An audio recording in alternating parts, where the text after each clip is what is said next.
Ini adalah 5 poin penting yang harus kita pahami terkait revisi Permendag nomor 50 tahun 2020 mengenai berita yang saat ini sedang viral, yaitu rencana akan dihapuskannya TikTok Shop di Indonesia.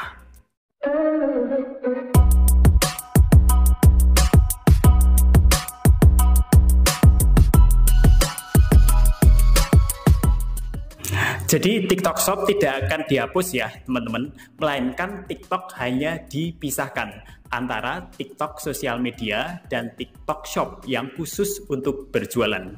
Sehingga salah satu akibatnya nanti kita tidak bisa menyematkan keranjang kuning dalam VT atau video yang kita buat. Sehingga akibatnya netizen atau calon pembeli tidak bisa CO atau melakukan pembelian melalui keranjang kuning dalam VT yang dibuat oleh affiliate. Dan terkait rencana TikTok akan membuat aplikasi TikTok Shop dalam aplikasi tersendiri, nanti kita sistemnya atau cara mainnya bagaimana kita belum tahu ya.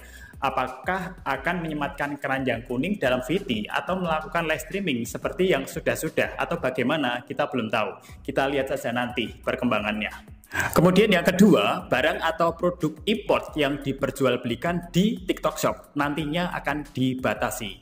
Artinya, hanya produk atau barang yang sudah mendapatkan izin untuk diperjualbelikan. Atau dengan kata lain, produk atau barang yang masuk dalam positive list dari pemerintah Republik Indonesia yang bisa diperjualbelikan di TikTok Shop. Kemudian yang ketiga, TikTok Shop harus mendapat izin jual beli barang. Sebagai contoh, jika kita ingin menjual produk makanan, maka harus ada sertifikat halal dari produk tersebut. Contoh yang lain lagi, jika kita ingin menjual produk kecantikan atau beauty, ya harus ada sertifikat BPOM atau Badan Pengawasan Obat dan Makanan sebagai alat jaminan kepada konsumen atau calon pembeli. Kemudian contoh yang lain lagi, misalnya kita berjualan produk atau barang elektronik, ya harus ada standar elektronik produk elektronik tersebut dan lain-lain. Kemudian yang keempat yang harus kita ketahui, yang berjualan di TikTok Shop tidak boleh bertindak atau berperan sebagai produsen barang atau produknya sendiri. Artinya produsen barang hanya bisa menjual produknya di TikTok Shop melalui distributor, reseller, affiliate, dan lain-lain. Dan yang kelima, untuk produk-produk yang berasal dari luar negeri atau produk-produk import hanya bisa melakukan transaksi di TikTok Shop untuk nilai penjualan minimal $100 Amerika.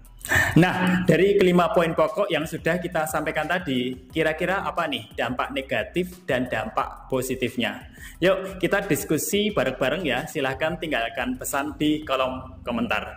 Namun kita tetap berharap teman-teman ya, dengan revisi Permendag nomor 50 tahun 2020 ini, jika diimplementasikan akan menguntungkan semua pihak dan menjadi solusi yang terbaik atau win-win solution bagi semua orang.